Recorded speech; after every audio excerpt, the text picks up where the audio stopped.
record. So today we have two presentations. One is from Loki, who would be potential our lab member, and another one is Who. So yeah, Loki, please feel free to share your screen and let us go ahead.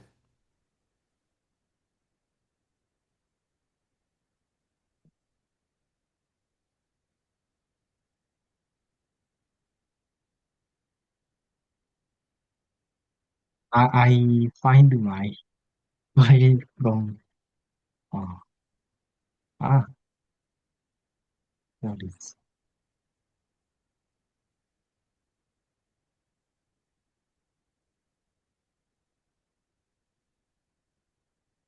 you see my note? Yes. Yes. Before start this presentation, I want to review the definition of complex projective space. The definition is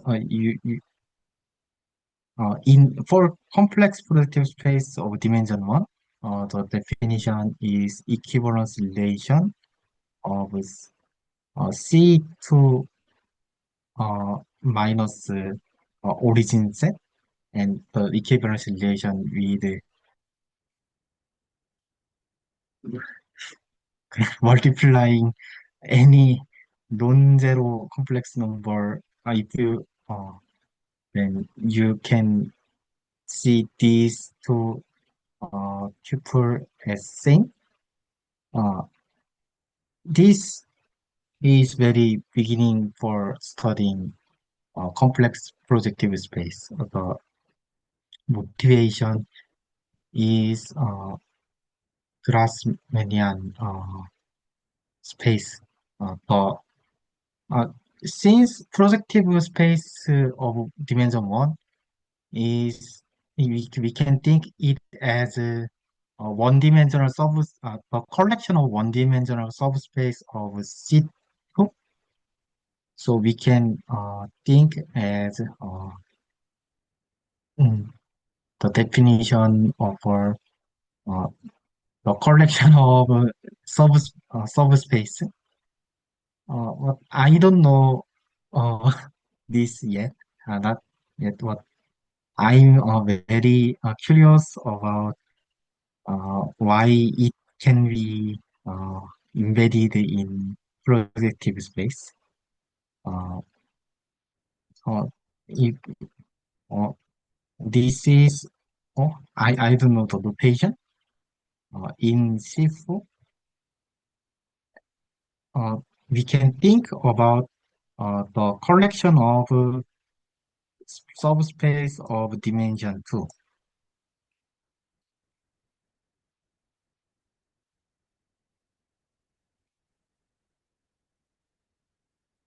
This is linear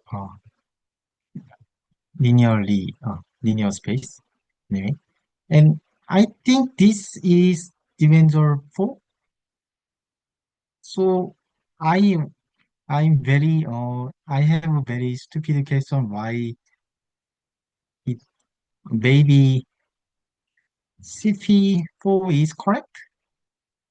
There is embedding, but in fact there is embedding for 5 is called Floco embedding. And so this is the some motivation for this presentation. Let me start my presentation. So in last week's uh, Woo-jung's present this calculation. Uh, you can see it as very familiarly, maybe.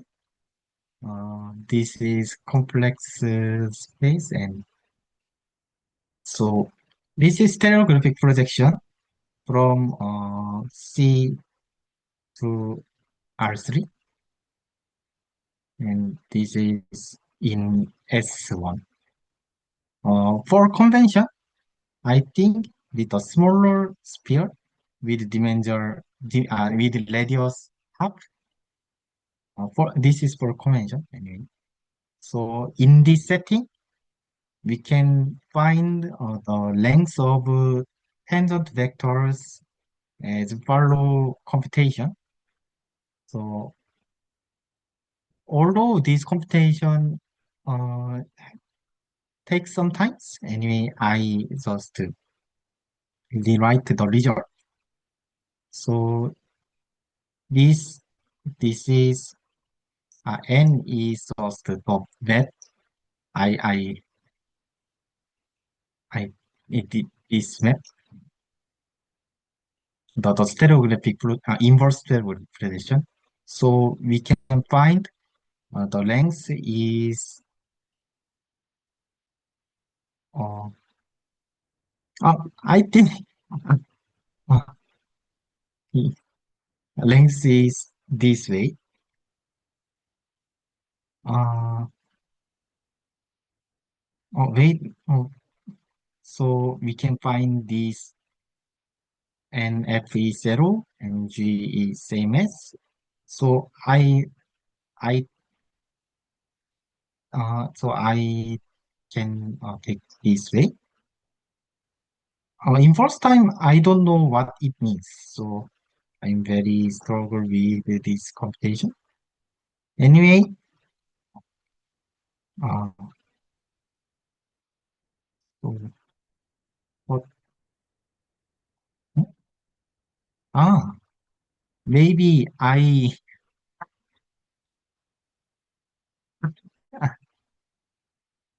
okay.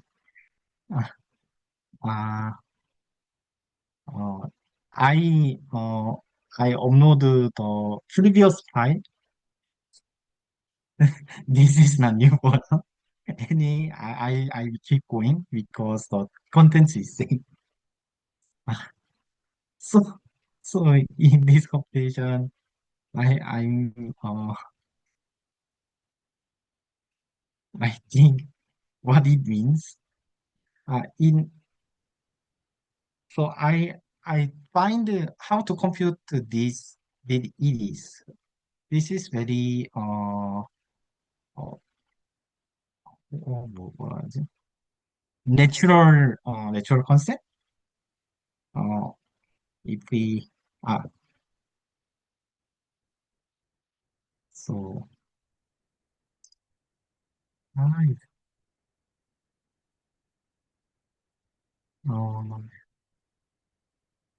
So let me stop you to present and give you the comment how you should prepare the presentation. There are bunch of critics that I must make to improve your next presentation. So if you go to the very first page, okay. Uh, I uh, stop the yeah, start to use the pen here. and just the yeah, just reshare Thank you. your PDF file. And let me give Okay. you each of the helpful comments so that you can reflect it for next presentation. Thank you. Yeah, so can you share your screen? Okay.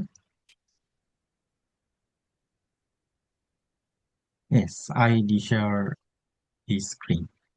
Yeah, can you go back to the first page? Yes. So the very first comment that I wanna give you is you should think of how the audience read your note in a way that you first need to write down your note as This clear as is a possible. long file. In fact, I have another version, Okay. but I upload the previous version. Okay. So, either cases, yeah, I'd like to check what you prepare. So there are two things I must point out. One is you should think of the perspective from the audience so that write down as clear as possible. And you should not use Korean in your note because there are, Yes, I understand. Yeah, and the way to proceed the computation from the perspective of audiences is that you should start from R3. So as you did, so you have the this like the map, concrete that map. This is okay.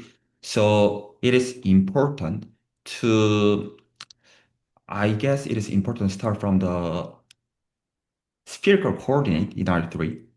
So from the spherical coordinate, there should be the way to change from those like the two angles to the complex number, then the round sphere metric.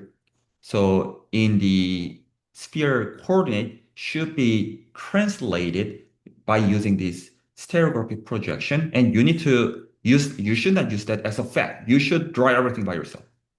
So in the Yes, I can. Yes. yeah, yeah, In the note. Okay. in the note and I in the way to display so that the audience should not pay attention how to figure it out. You should write down everything in a very like clear way. So start from the R3 with the spherical coordinate. And from there, you can just start from, well, we all know the uh, spherical coordinate in this way, and then translate and transfer the data in terms of the Z.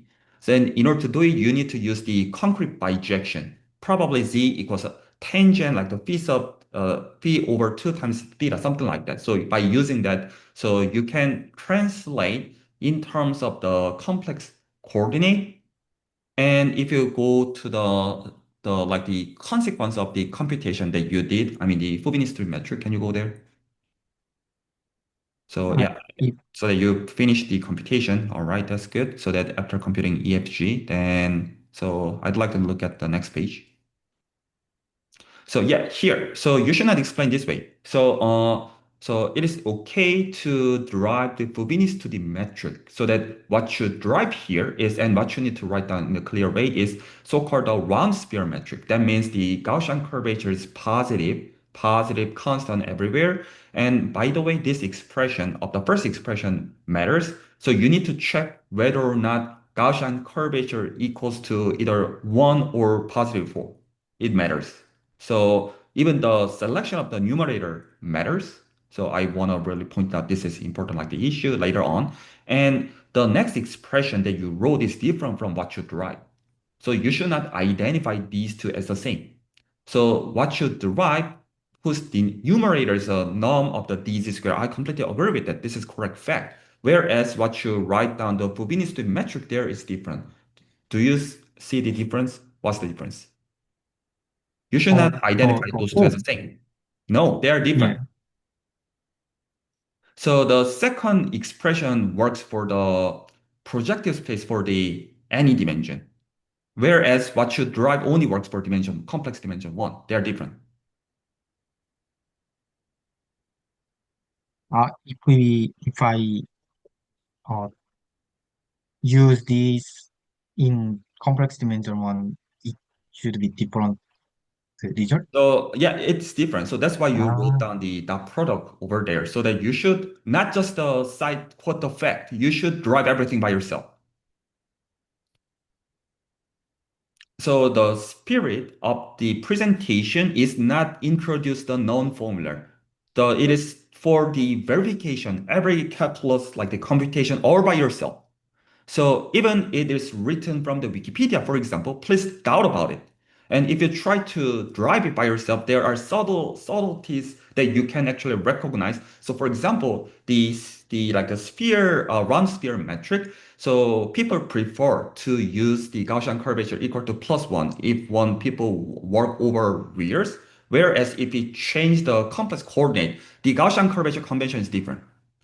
So please do not use any fact. You should check everything by your computation and more on. So please do not just mention the fact and try to drive everything as explicit as possible. That's the spirit. So it doesn't really matter whether or not the claim that you'd like to justify really works or not. It matters to drill everything by using only elementary computations. And if it looks like the quite like the doubt about it from the even well-known result, you might figure out something deeper. So that's the spirit. So again, try to avoid any facts and try to justify everything by yourself.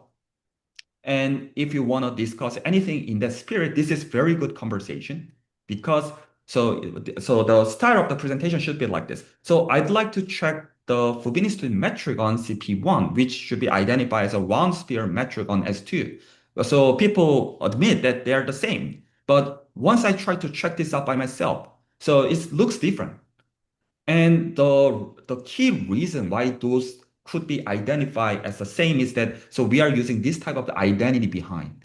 And this is the magical key to identify these two completely different like the concepts, something like that. This is a spirit of the presentation.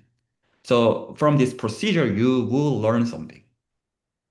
Is that okay with you? So and Yes, also it is many important to thank write down you the note for in comments. as nice as clear as possible. Ah, yeah. So I just want to say, when I just write for myself, my writing is so ugly. But when I prepare for the presentation, I should like pay attention.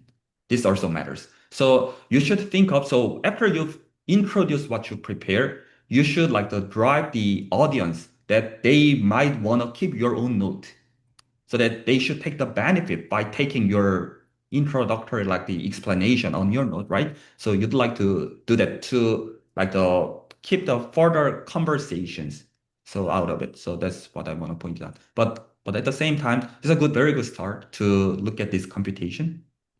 But I think this is very enough for today. I think there is many things to I can show in this way. So I promise you my next presentation Sure. get So better. it's good. Mm, Yeah, it's already good, but these are yeah, what I should point it out to yeah. I, improve your presentation. Yeah, it was already like the, impressive. All right, so let us move on to the next presentation. And before we move on, so Garen, you'd like to also present today? All right, then after Wu's presentation, we have also another presentation. Just one moment. Um,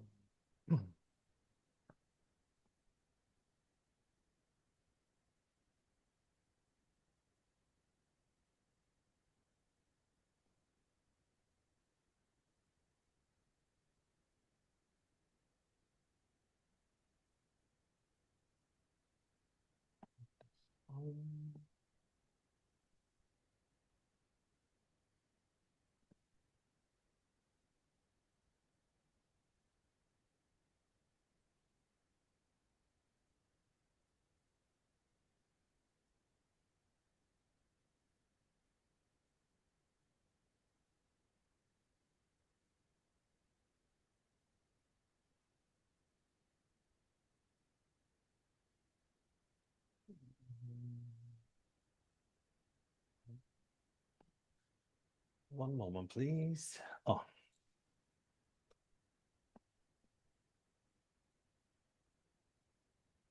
Oh, this is first time I'm trying to using the different app.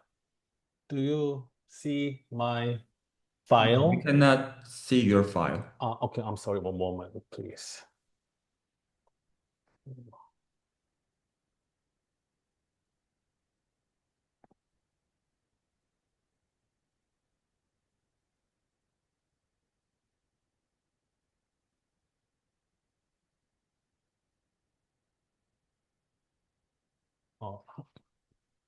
Oh, how about now? Yeah, please go ahead. We can Yeah, see your screen. thank you. Hi, my name is U Kim. Today's my topic is Euler characteristic. So as you see, this is chi. This is this is used for Euler characteristic. So I'm gonna find Euler characteristic for unisphere and torus using three approaches. But that was my first plan. But I couldn't find the for the Euler characteristic for the torus using the Durand cohomology. So I'm gonna do I complete by next presentation. So what the approaches are, first one is triangulation, and the second one is Gauss-Monod theorem. The third one is the rank cohomology. So the first one is triangulation. So what is a triangulation? So the definition is a triangulation of a surface is a division of surface into a finite number of triangular regions so that if two triangular regions intersect, they intersect in a common edge or vertex. So this is very important. So for example, the first one is non-example. So this one is not the good example because this part is there are two triangles, but this edge is not just only one common edge. And how about this one? So this one, actually, I studied this part for the first time for during this preparation. So this notation means this edge and this edge is the same. So mean by that, what I mean by is that if you just glue this edgy like this edgy, then it's gonna be the make the circle in the flat. Okay, so what is then just an example, just like this way, two triangle, or just like this way, because this edge and this edge is not the same. So the first theorem was that every complex surface in Rn has a triangulation. And the second theorem was that any two triangulations of surface have the same Euler characteristic. So how can I find the Euler characteristic using triangulation for unit sphere? So I used three, I saw the three cases. So we have three cases. The first case one is I found it just very simple way. Just if you just look at the unit sphere in R3, then you can just, we have a coordinates, the x-axis, y-axis, and the z-axis. Then you can find that just intersect in between the unit sphere and the axis. So the V means the vertex, the number of vertex. So how many vertices in here? So we have one, two, three vertex, or this part, one, two, three vertices. So in this case, one, two, three vertices, and I'm sorry.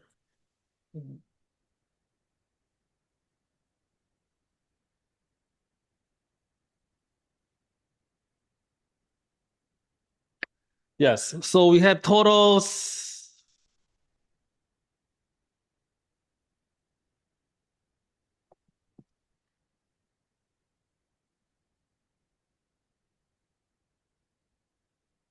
Oh, I'm sorry, I thought it was like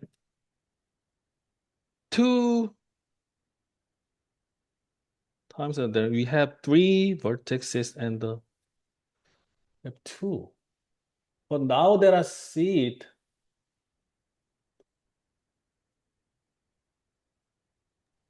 What do you feel confused about it?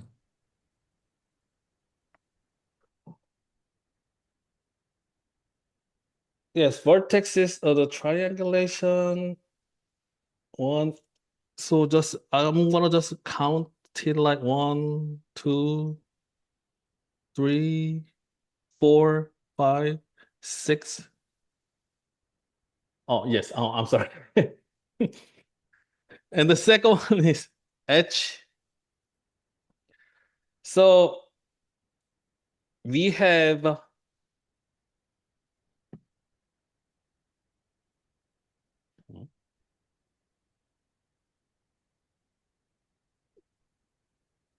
we can just count the edge just over here.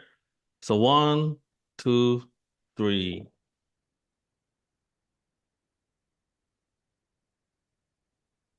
Oh,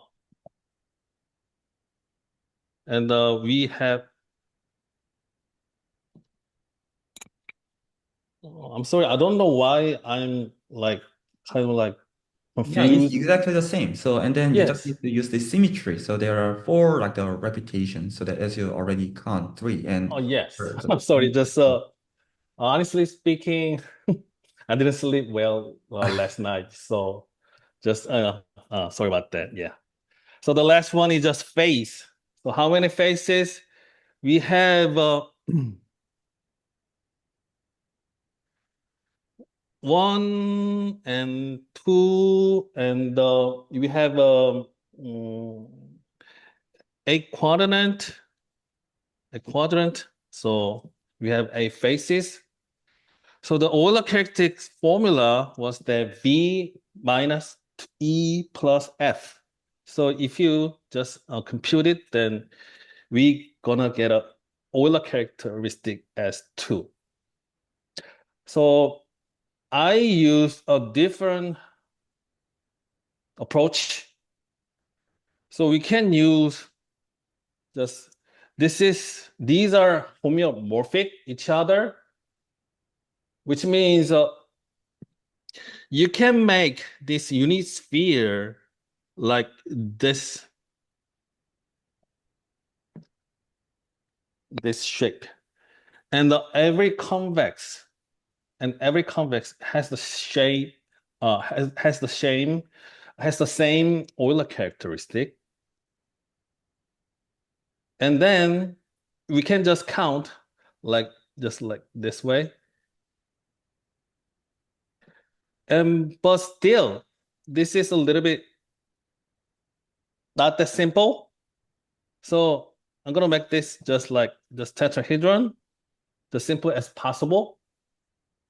And then we can just count just vertices, edges, and faces. So all these 3 cases have same Euler characteristic as 2. What about torus?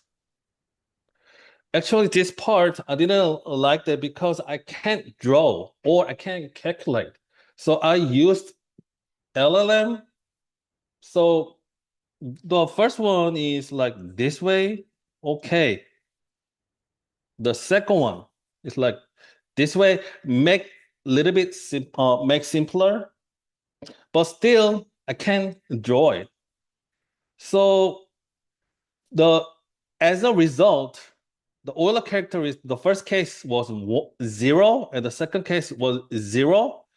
But how can I compute using the triangulation? And then I found this way, which means I think this is the simplest as possible. So if we just have a grid just 3 by 3, then by the triangulation, then we're gonna make every triangle over here. And then the thing is, if you just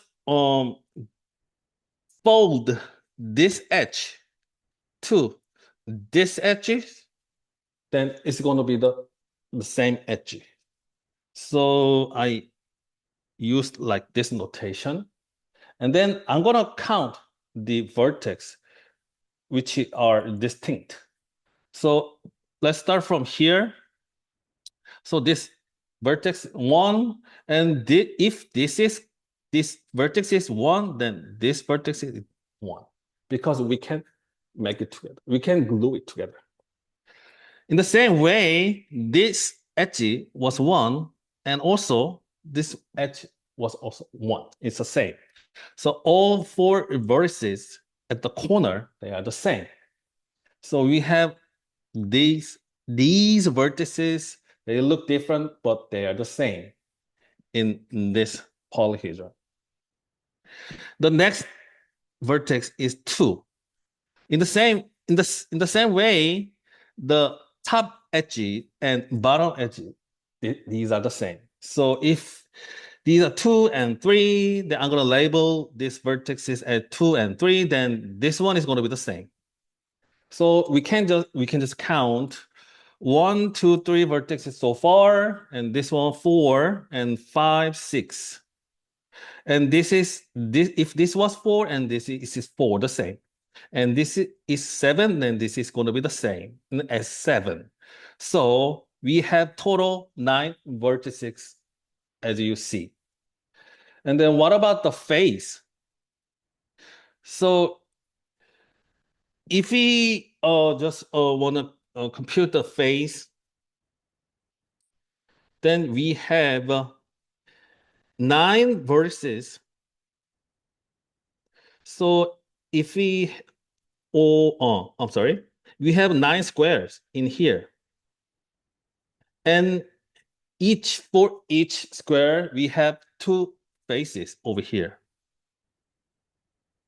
So we have total 18 faces. The last one is, so if you might notice that I just reversed the order, because for the case 1, for case 2, of course, this was the result I got by LLM. So usually we order this way, but in this case, if we just compute the face first, I think this is going to be easier. So we have 18 faces. And what about edges? So if you just think of this shape, we have this one is 3 faces and 2 edges, because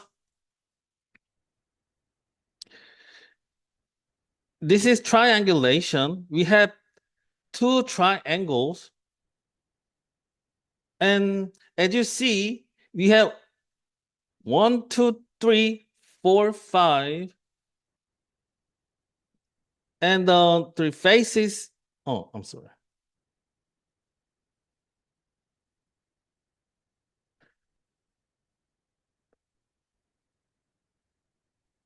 Or, I'm sorry. Yeah. Or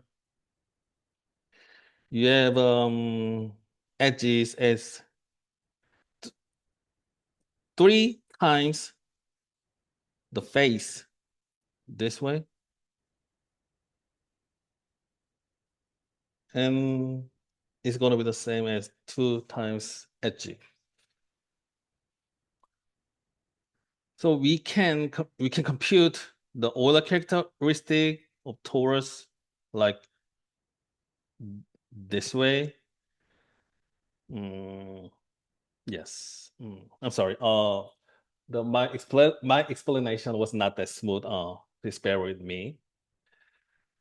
And after this result, I was not that satisfied with this method, because I found it doesn't feel like okay, I can do it by myself. So I was just try to find or search, is there any other method?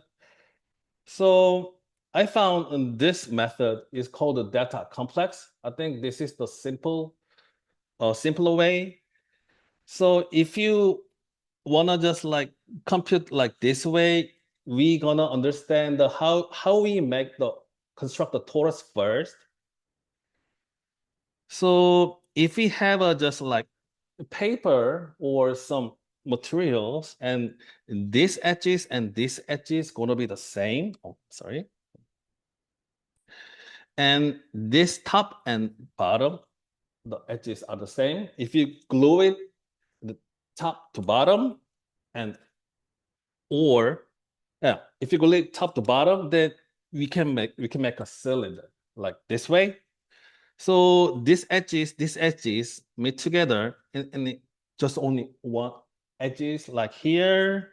And then if you glue like this part and this part, then you can make this torus.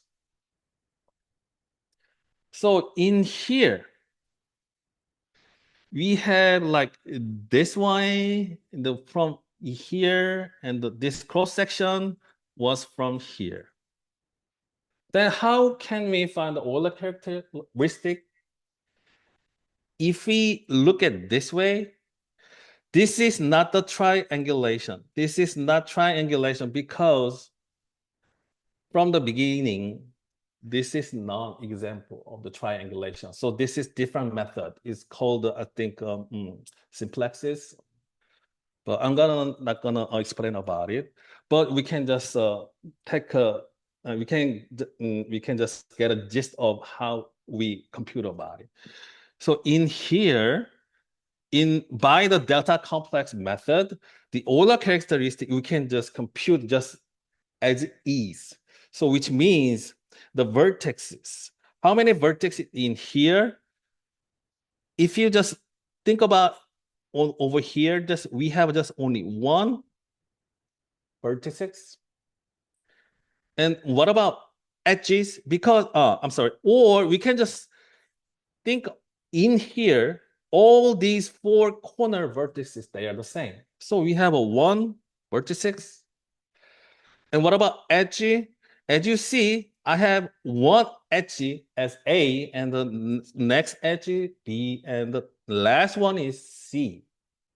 So we have three edges, and we have just two faces. So we have the same result as 0. So this one is first method is using the triangulation. Then we're going to move to the next method. It's called the Gauss-Bonnet theorem. So the first theorem is for the compact and oriented in 2D Riemannian surface or 2D Riemannian manifold, going to be M. The important thing is without boundary. Then if we have the Gaussian curvature using the surface integral, we have 2 pi times Euler characteristic. Therefore, equivalently, Euler characteristic, we can just get it from using Gauss-Bonnet theorem, like this way. The surface integral of Gaussian curvature divided by 2 pi. So let's take a look at example for the unit sphere. I presented how to the parameterization of the unit sphere last time. So we have this parameterization, and also I drive the Gaussian curvature. So we know this one for the first fundamental theorem from last presentation. Based on that result, if we just want to find the Euler characteristic, we're going to just compute surface integral of Gaussian curvature.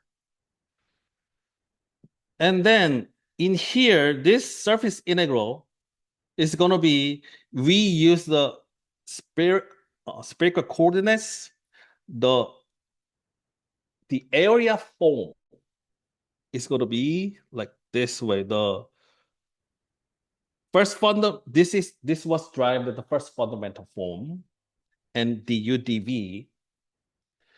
And the first square root of eg minus f squared is sine u, because this one was sine u squared. And in this computation, this is very simple because this part we can when I just compute this integral, I imagine the graph. So this part, the area is 2, or we can just find out just definite integral, just cosine is just same. So just like this part is 2 and this is 2 pi, but this variable is v, this was u, so they're independent. So just 2 pi cancel, then we have 2. Or alternatively, I mean, we have a lot of definition of Gaussian curvature, or just like in the simple way, just Gaussian curvature was like defined as just the radius of the osculating circle. In here, just this is unit sphere. So the radius is just like simple, just as simple as just one. So just 1 times 1 is 1. So in this perspective, the Euler characteristic in here, this integrand is just 1. In the calculus 3 or 4, or was it 2? So this means just like the surface area. And we already know that the surface area of a unit sphere is 4 times pi. So we have the same result. Then what about torus? This part also I already presented, so I skipped that part. And then we dried this Gaussian curvature from the last presentation and also this first fundamental form. Yeah. So let's compute the Euler characteristic. Then 1 over 2 pi and then times the surface integral of Gaussian curvature. The area form is like this one. So Gaussian curvature was like this one. So we're going to substitute over here. Or just as you see, this one, if it's square root, this denominator is the same as this one. So they're going to cancel out. So simple as possible, just is we're going to have just cosine u. If you just, or you can just think of graph. This one is going to be this one, 2, this is the same. So just simple as possible, just 0, because this part is 0. Yeah. So any integral of 0 is just 0. So this is the last method. It's called Duran cohomology. I mean, disclaimer first, I never studied homology or cohomology before, but okay. The So dude. before you move on, so Yes. I am wondering. So I mean, just that page. Oh, yes. Yeah, regarding drum homology.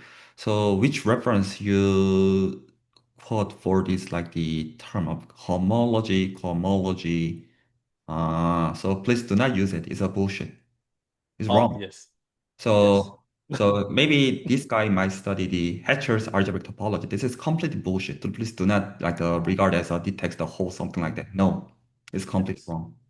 Yes. The reason why I just put it in here, it's not that I just accept it as a fact or this is a kind of full quote, but okay, I just keep that in mind because just for right now, I don't know anything about these two parts yet. So okay, I'll just keep that in mind. No, But no, forget about it. You should not keep that in okay. mind. It's a bullshit. Okay. All right, throw it away. Then what is the okay, let's take a look at some background knowledge. So there's some, what is this one is this notation. So let M be a smooth manifold. Then this omega K of manifold M in here, just take a look at this. This K is integer, but is non-negative. And then the vector space of smooth differentiate forms on manifold, we're gonna denote this way, omega K of N. And we have a new concept, the exterior derivative. What is that? What is the exterior derivative? So let D as a as you already see that the differential, like this D or dx, dy, dz, then we can just see, or we can just let this D as a linear map from K formed on manifold maps to k plus 1 forms on manifold M. And this is linear. This is very important, I think. And we know that d square is 0, or we're gonna we're gonna have that this result is 0. Why? This is about differential forms. I'm gonna explain later.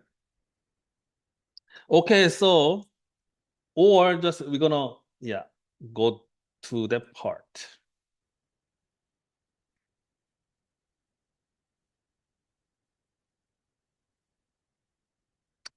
Or I can just go ahead. Okay, I'll just go ahead.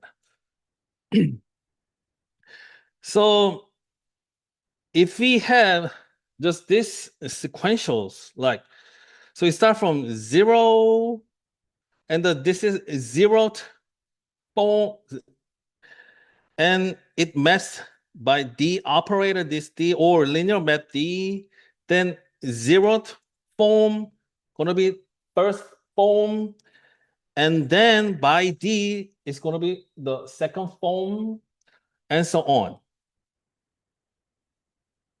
So if we had just one form, alpha is d beta, then if we have take a derivative or d, then d alpha and d beta is 0 because d squared is 0. Therefore, in here, this one, I think I'm gonna explain about this after this page. Okay, let's just keep this in mind. And we have another terminology we need to define. If omega is k form and eta is k minus 1 form, if d omega is 0, we call omega is closed. At first, I was kind of like confused. This closed means like close the boundary as a boundary that closed, or is the under the group operator is closed by closer that closer, but I'm not sure yet. So okay, the terminology, okay, the omega is closed if and only if d omega is 0. And then another terminology or another concept that if omega is equal to d eta, then we called omega is exact. So this terminology was like exact. What does that mean? But okay. Anyway, this is the definition. So if you just think about it, from the k minus 1 form, the d maps to k form, which means eta, opposite way. Eta was the element of k minus 1, this space, and omega is k form, this vector space. As you see, if is exact, then close. What I mean by is that omega is dn. If we just take d on the both hand side, then dd gonna be 0. So which means if omega is expressed as d eta, like differential form, then we can call it closed. So if every exact form is going to be if omega is exact, then it's going to be automatically closed. And then recall that in the linear algebra, let V and W be vector spaces, and we have a linear map T. Then we have two concepts, that kernel and image. In here, in the vector space, the kernel is mean that vector V, which means T of vector V is mapped to 0. And what is the image? Like, yeah, just same as just a function as image. So omega vector omega is the image of the linear map T. And then we have a new definition about kth Durand cohomology group of manifold M. As you see, the Durand cohomology is group. What I mean by the kth Durand cohomology is denoted by H in the kth and drum as dr, and the manifold of M is this one. Actually, this is not the quotient. This is not a fraction. This is quotient set as a group theory. So the kernel from K form to the K plus 1 form and modulo image was K minus 1 form is K form.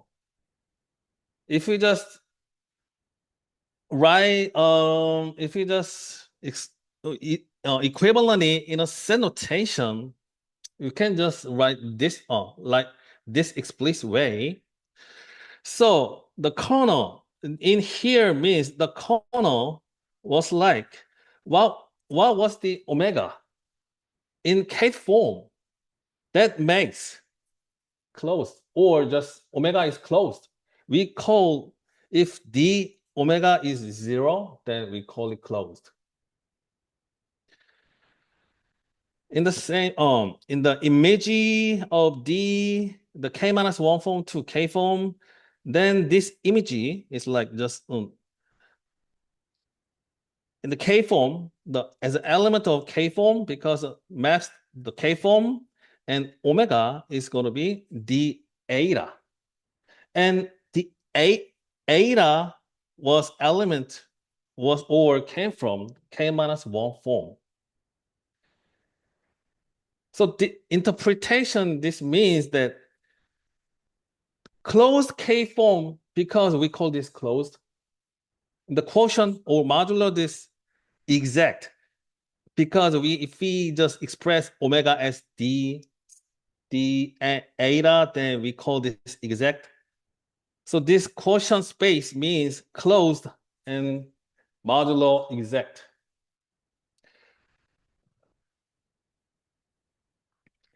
So this omega, this notation is class omega, the class of omega 1.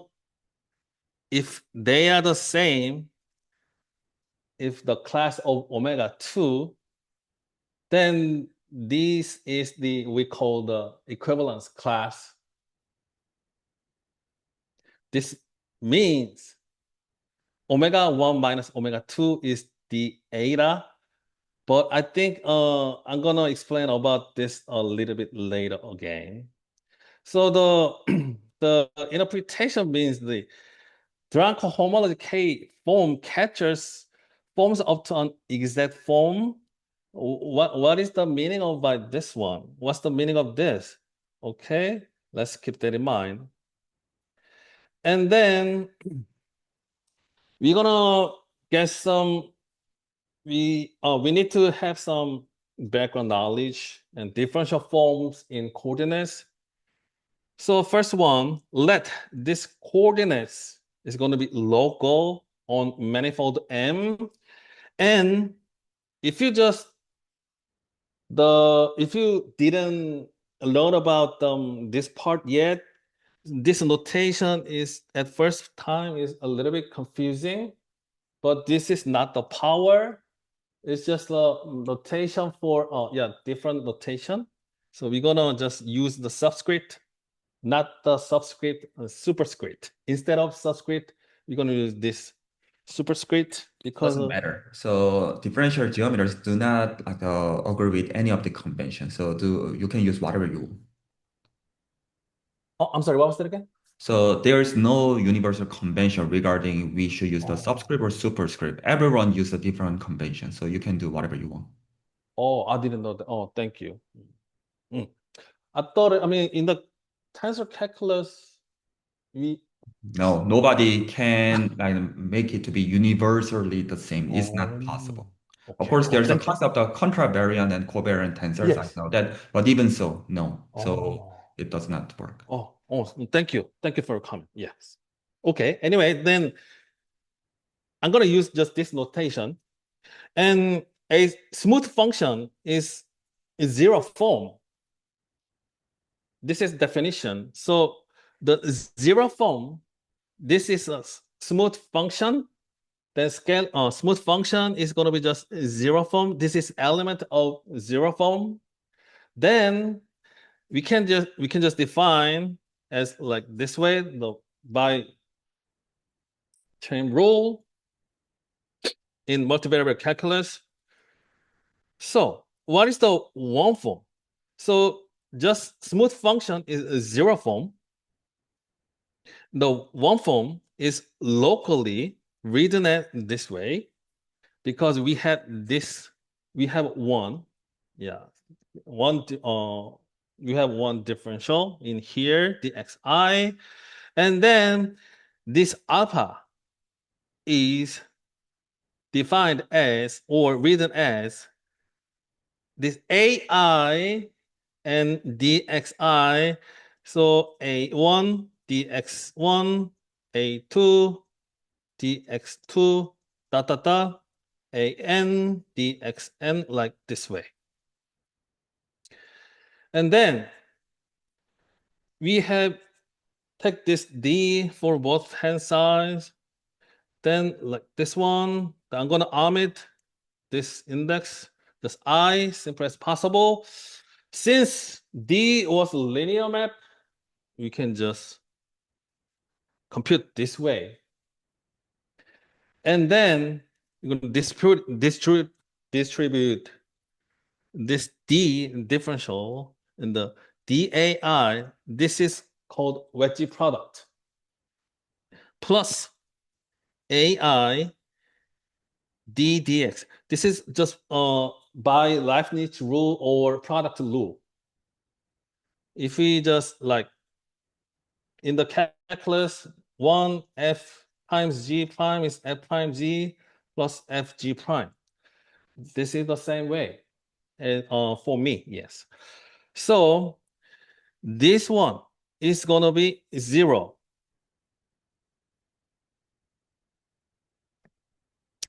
In the cancel out, so we have this one, the remaining, and this wedge product, dai wedge dxi, but this part above the ai, the make this way, yeah. The ai, this part, you can just write this way again. And different, we use I in here, we're gonna use different index, J. Then we have this result. So which means if one form was like this way, then the alpha is this way. As you see, this was one form, then we have two forms. So in In fact, I'd like to stop you to present here with yes, for giving you the comments.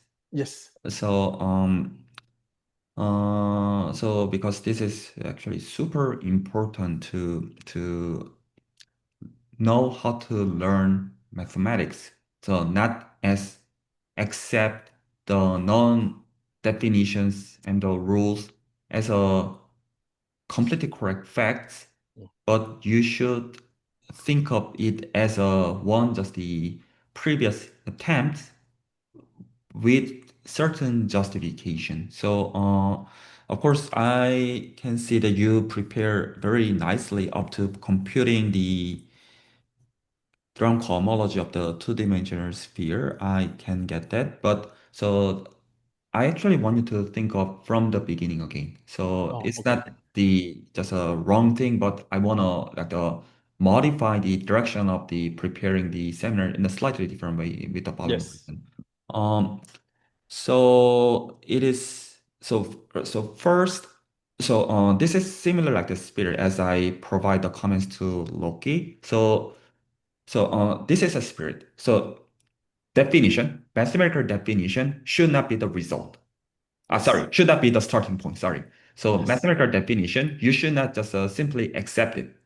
Mm. So you should like treat it as a result from the computation. So please do not accept any of the single definition as a fact. So there's this fact, and from this fact there's this theorem, and from this theorem there's this example. Please do not do that. So Yes. please start from the definition. So as where does this definition was coming from, and that should be deal with the concrete but elementary computation from the first place. So for example, so if you just look at the very like the first page, let's go back to the page 9 that you introduce the manifold. Yeah, here. Yeah, over here. Yeah, Yes. stop. Here. So all right, so now let me try to compare two major perspectives. So many graduate students and even for many clever undergraduate students are making the same type of the mistake. So all right, now let us deal with the smooth manifold. And we will define the concept of the vector space of the smooth differential K-forms. Then we will, so because we have the vector spaces depending on the index k, then we will define the linear map satisfying if we compose these two maps, then it should be zero. And from there, we can define the closed form, we can define the exact form. The spirit you can see is that, so please do not like the, just fix this like the page. I will just want to discuss this like the page together. So if we just accept that as a fact, then we have no like the intuition, what was happening. And we just follow the rule. So that's not the way to learn. So instead of giving the smooth manifold theory, you can, for example, just start from, so for example, you can take this M to be R2. You can even take this M to be R1. You can take this M to be S2. You can take this M to be torus. So you don't need to even explain the general theme of the manifold theory because you already know everything in terms of Yes. R1, R2, sphere, torus. So start from Yes. there. And Yes. please do not quote as a like the fact that vector space is smooth K-form. What is that supposed to mean? So for example, in the R1 level, what is this guy? What is like the omega 0 of R1? What is omega 0 of R? So sorry, omega 1 of R1, omega 2 of R1. What is omega 0 of R2? Omega 1 of R2, omega 2 of R2, omega 3 of R2. Repeat for Mm. S2 and torus. Then from there, you will understand the pattern, what was going on. So for Oh, example, yes. for R1, so only the interesting part would be K equals 0. And from K equals 1 is also interesting. But after then, all the such a like the vector space have the dimension 0. And so even the next like the level. So exterior derivative, where does this concept was coming from? So Yes. or we can agree is as long as this is linked from the multivariable calculus, then we can accept it.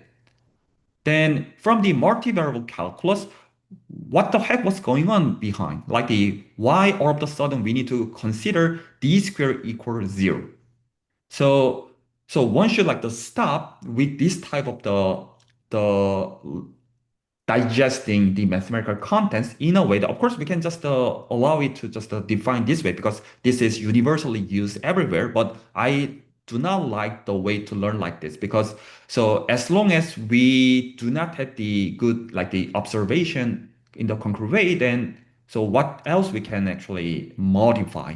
So the reason that we are learning this one is not just the apply this like the fact. The reason we are learning is that we understand how this abstract concept was coming from, and in our own context, we will adjust and modify accordingly. So, for example, So this D square is just nothing but curl and gradient and divergence and curl. That's it. So once you just look at that, then this D square just becomes so natural. So the Oh. way to present should be like this. Let's just compute this line integral Mm. of the vector field. And Mm. if you take the gradient first of the given any function, then if you take the curl, it becomes zero. Now let us start from the vector field coming from the curl and take the divergence. Then you can check it is zero. And in terms of this, like the wedge product, you can change gradient as a one form, curl as a two form, divergence as a three form. And you can see they are actually bijection. At least it preserves the vector space structure, then that like the compositions becomes like this condition, d squared equals zero. So you can understand that concept accordingly, not just accepting this as just a fact. You like treat it as a result Mm. from your own computation. So the way to prepare the like the presentation you should always start from the computation. So even fix those like the concrete like the functions. So I really love what you prepared today in a way that when you compute the Euler characteristic of S2, what you recognize is that so okay, this like the value 2 is coming from integral of sine of the one cycle. So that's what you really get. So that kind of a concrete, like the observation matters instead of just accepting, oh, yeah, we know all the characteristics of sphere is two. Whatever you do, it should be two. It's not like really helpful. But if you just see, let's just like draw the sine function, and we just measure this area. This is how the like the Euler characteristic should be. This is good, like a very good intuition that you can later just change in your own context. So in this way, so I can even like point it out why you need to just treat this like the fact. So for example, if you go to the next page. This is already self-contradiction. So what you said is, so let's just keep this like a page. So all right, now we have a vector spaces. And between two vector spaces, now we have a linear map. Linear map means it preserves the linearity, it preserves the vector space structure, right? And all of a sudden it changes the group. It is not the group, it is Yes. actually a vector space in this context. Yes. So if you just investigate the concrete context, it should be the not Brown cohomology group, but the structure is actually stronger than the group in this context. So in that way, you do not just trust what the general like the theme is talking about. So from the concrete like the context that you can see, you can even change the definition. You can see this group is so like the claim so like the little, it can claim the vector space structure. It can actually claim even with the additional multiplication given by the wedge product. So that in terms of the algebraic structure, this actually satisfies the so-called the algebra structure, addition, scalar multiplication, and also the multiplication by using the wedge product. So it's just not just a group. So it's much stronger than that. So why the journal like the theme is talking about the group because they want to cover everything as much as possible. But from this computation, you can actually claim something more like the slightly bad, at least better than what general context is talking about. And in that way, you can really understand, now I really see. If I were the first like the mathematician develop this like the theory, I would be able to make this like the definition all by myself. That's the point. So Yes. the point of the presentation should be like this. Start from the concrete computation, and if you don't get it, so I cannot at least see the concrete example of the drilling the calculation and computation. How do we drive this definition? So, and once you drive the definition, you can adjust, you can modify it. Then even there are general like the theme, you do not just accept that as a known fact.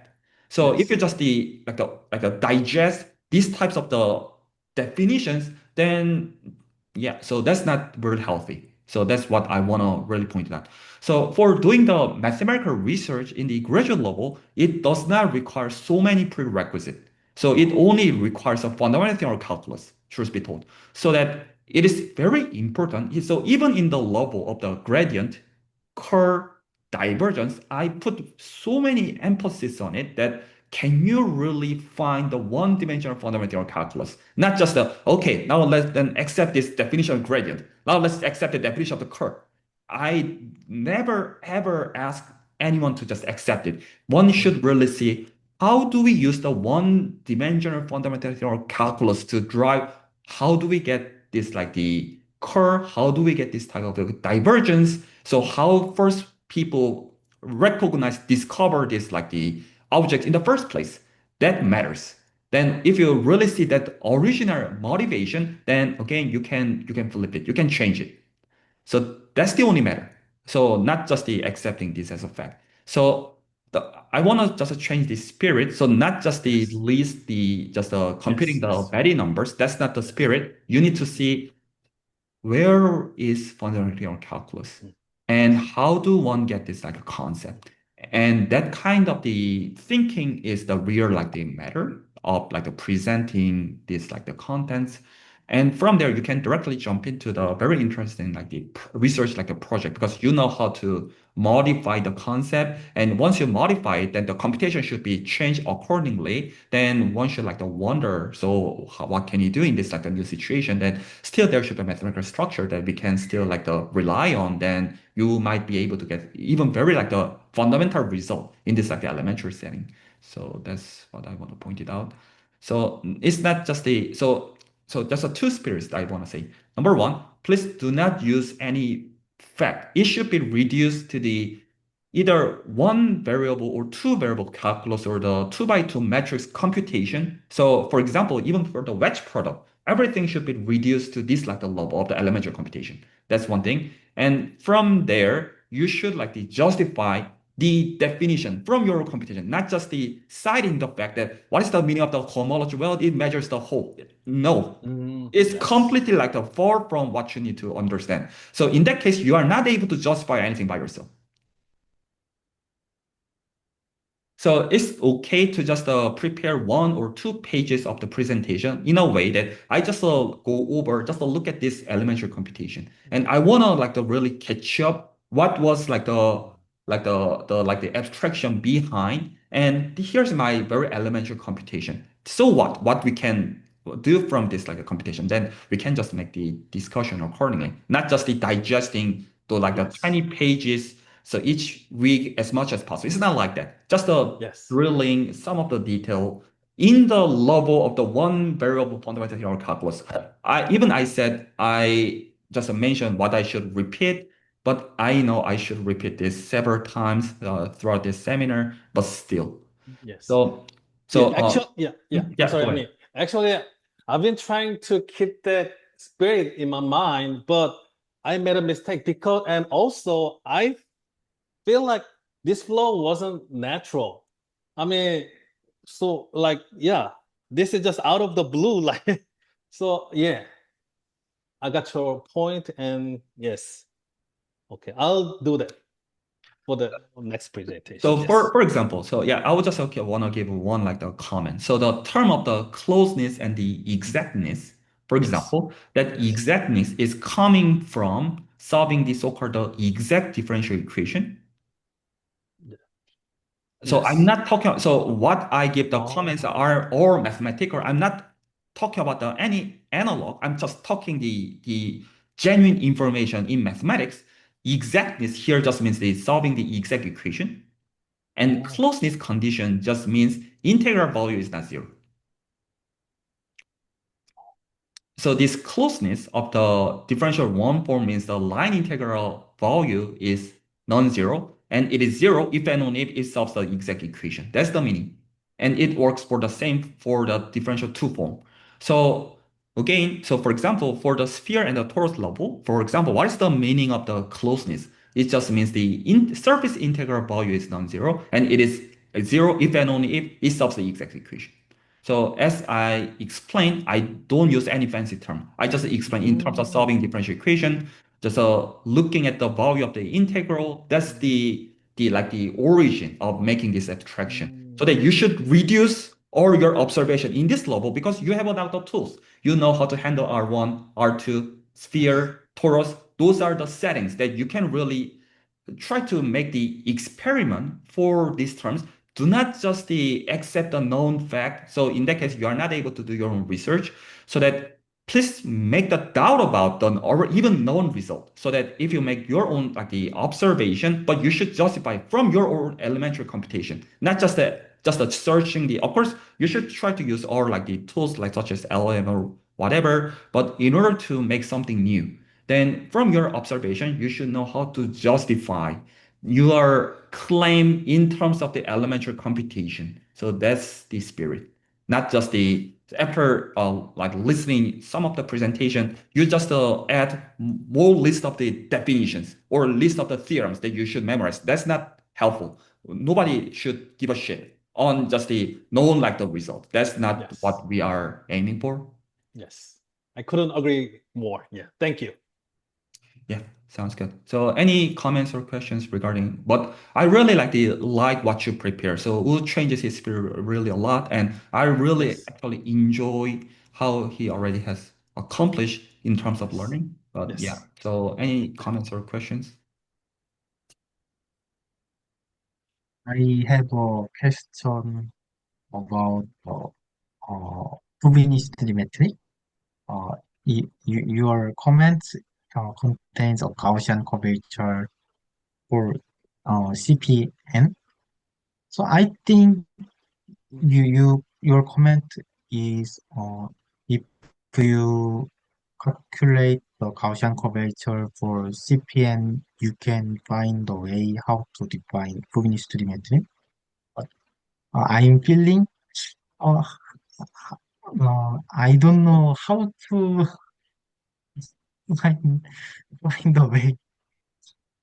So I so can you have any comment for it? So it's quite like the subtle and deep in terms of the linking the one-dimensional observation to the higher dimensional generalization. So one first should like really confirm, verify the round sphere metric on S2 or inside of R3 can be identified as a Fubini Study metric as a differential two form on CP1.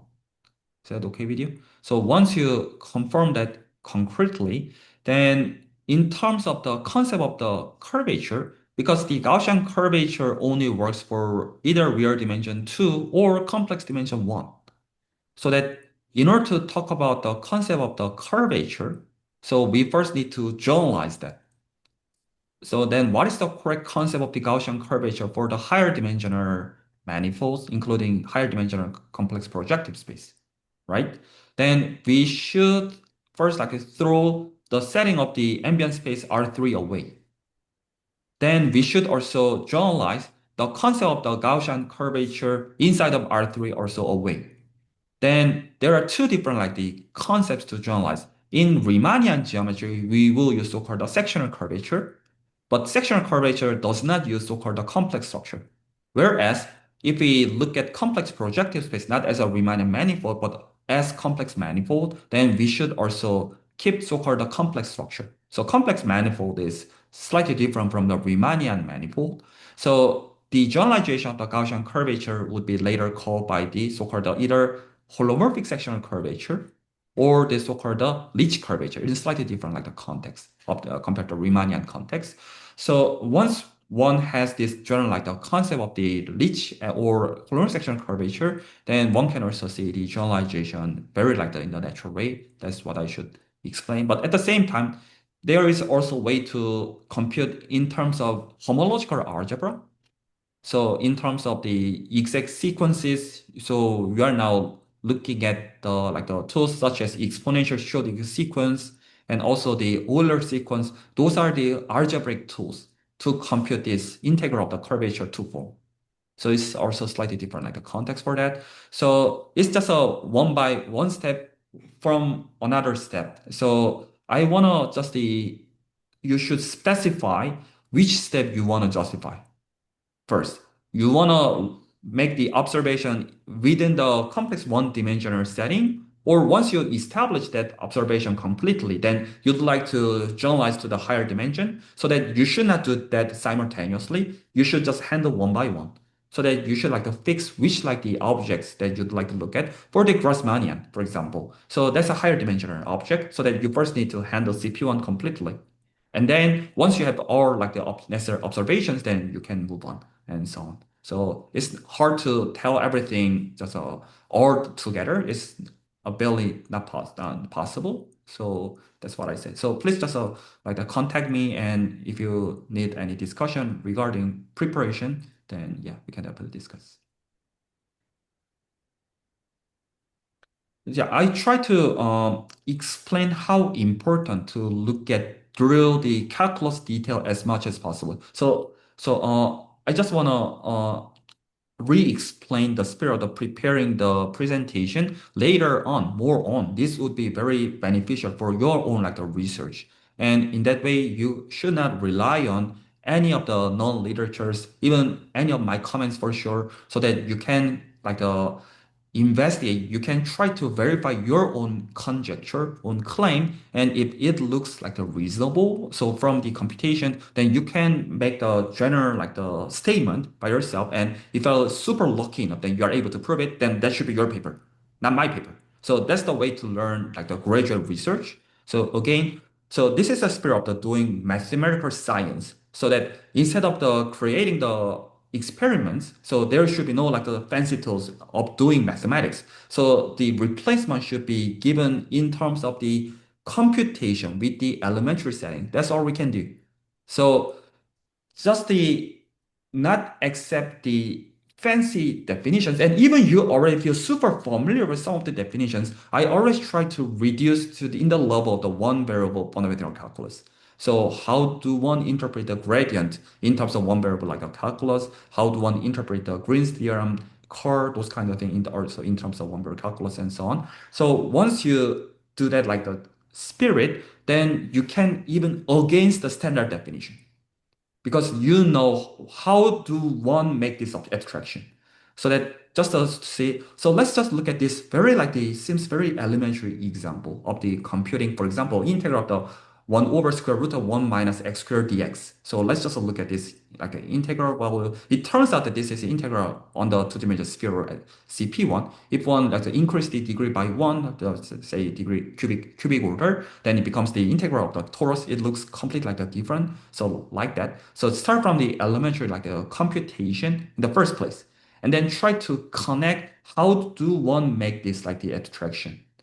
Then once one click that the concept, then so yeah, that's it. Just that's it. That's what you learn.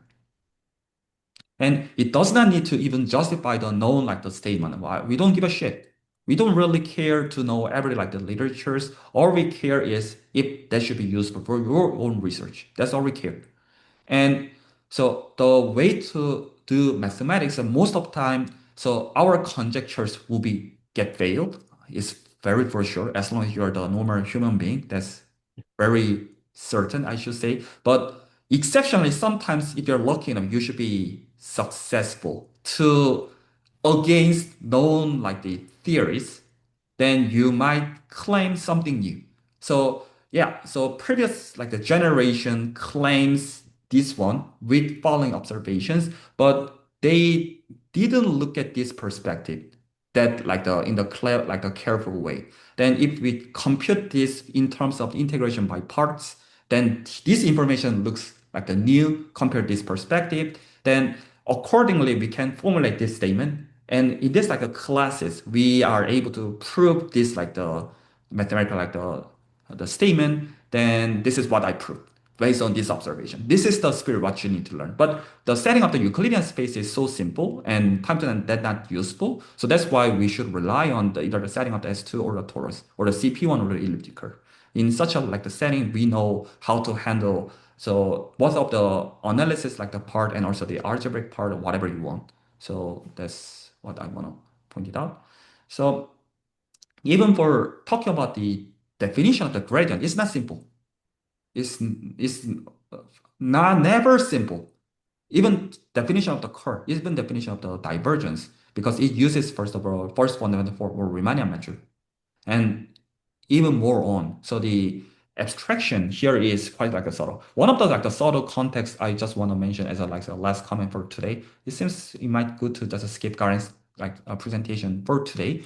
So one might ask the following question. Wu, is if that is okay with you, can you just reshare your screen? Just a reshare. One moment, please.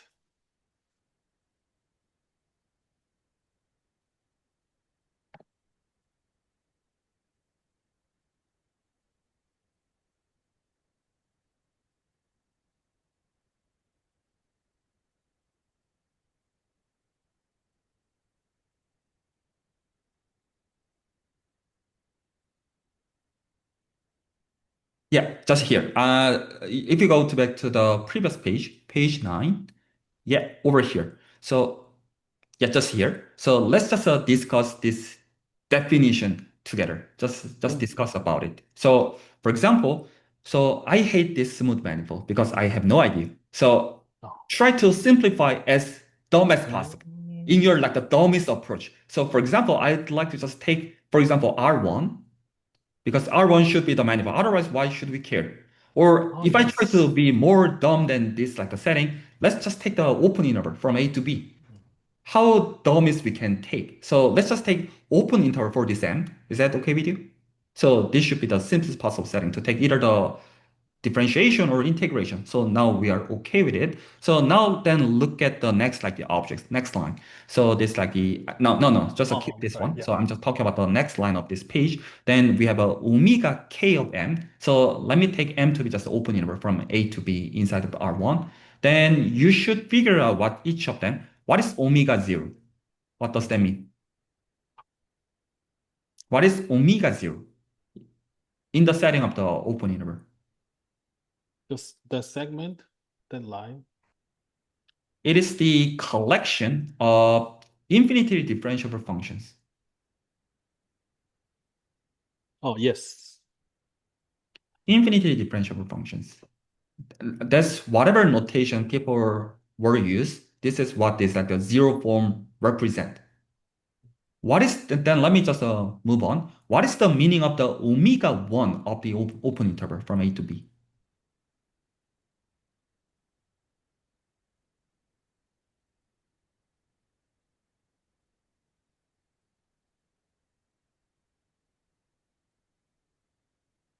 It's the collection of differential one forms, right? Collection Yes. of differential one forms. Differential one form should be represented in terms of dx for sure, right? But for one forms in general, so we prefer to multiply by the function f of x. So omega 1 just means f of x dx, collection of f of x dx,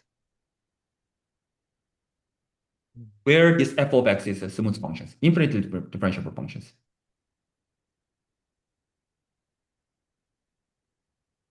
So you see, and for differential two forms, there must be the wedge product, and wedge product should be vanished in this setting, so one can check later on. So, but from R2 level, it survived. But let me even talk about the R1 level.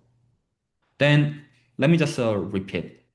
We just fix this M to be the open interval from A to B, simplest possible, like the dumbest possible example. Then omega 1 means the collection of infinitely differentiable functions. Okay. Then it says in the third line, it says the vector space of smooth differential zero forms, or equivalently, vector space of infinitely differentiable functions. Is it vector space? Yes, it is, because if you take two infinitely differentiable functions, if you add them, it is infinitely differentiable, right? We know it. If you take the scalar on infinitely differentiable function, we know it's also infinitely differentiable, right? If you choose f of x dx, g of x dx, if you add them, how do we add them? F of x plus g of x, parentheses with dx, right? So well defined. And f of x dx, if you multiply by this scalar, c times f of x dx, it's a vector space. Then from here, you can even see the drawback. When it comes to talk about the vector space, then why do we care the vector space? Then what's the point of the learning vector space and linear algebra? We know vector space, there is a basis, right? Why do we care the basis? Because we'd like to say, as long as we know basis, we know everything. Oh, That's why we wanna consider the vector space structure, right? Then that's the reason that if we have a vector space structure, we prefer to have the dimension to be finite. Why do we want to claim the finite dimension? Because as long as the dimension is finite, then if we know just like the finite numbers of basis elements, then we'd like to claim we know everything. So now let me re-ask. So what is the dimension of the omega zero of this open interval? So again, it corresponds to the collection of the infinitely differentiable functions. What is it? Can you find finitely many infinitely differential functions whose linear combination generates all possible infinitely differential functions? It's hopeless. Take e to the e to the e to the e to the x. is far from finding finitely many infinite differential functions whose linear combination achieves everything. It's not possible. So that you can immediately realize it's hopeless. This space is hopeless. So if you look at like this omega 1 is the collection of the f of x dx, where this f of x is infinitely differentiable function. Then what is the dimension? Same reason, because we are not able to control this f of x. So we are not able to find the finite numbers of basis elements. That's not possible. So what you can recognize, even this like the dumbest possible example level, this space is hopeless.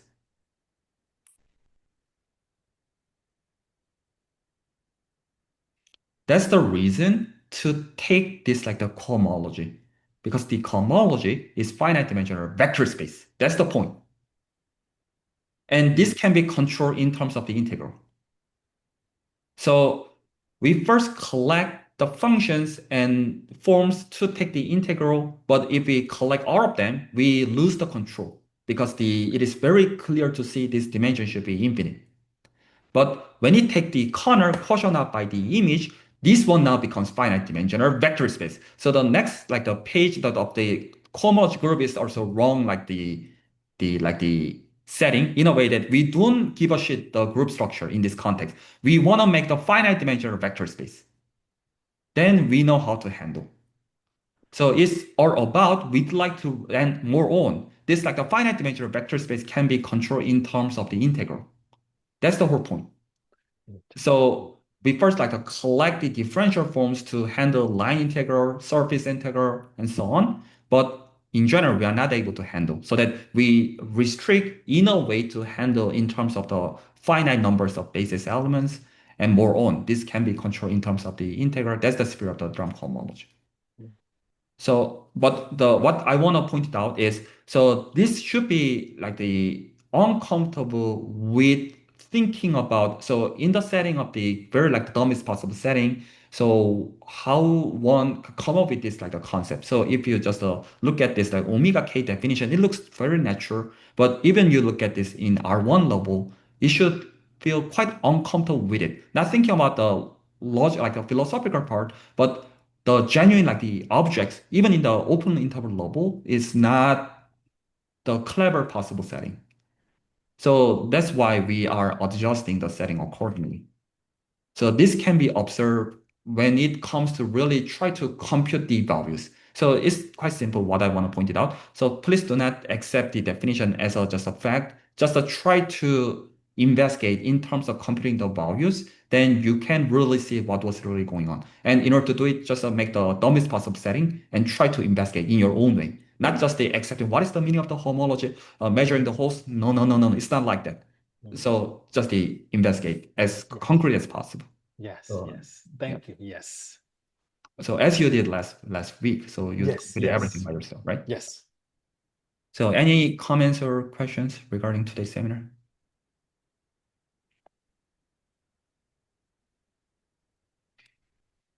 Mm.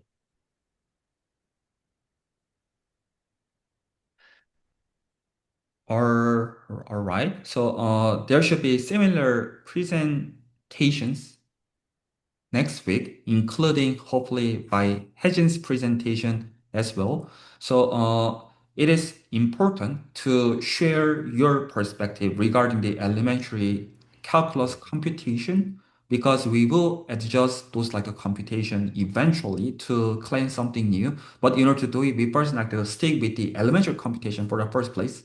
And then we should like to drill those computation all together. And also Landon, so I know you are super busy during this summer event. So if you also prepare your own presentation, then I will also let you just prepare in a way to connect what you learn from the Riemann surface theory to what you are currently working on. That's also fine with you. And yeah, Karen, so sorry for taking your presentation today, but you can present next time. All right, then we might stop here today.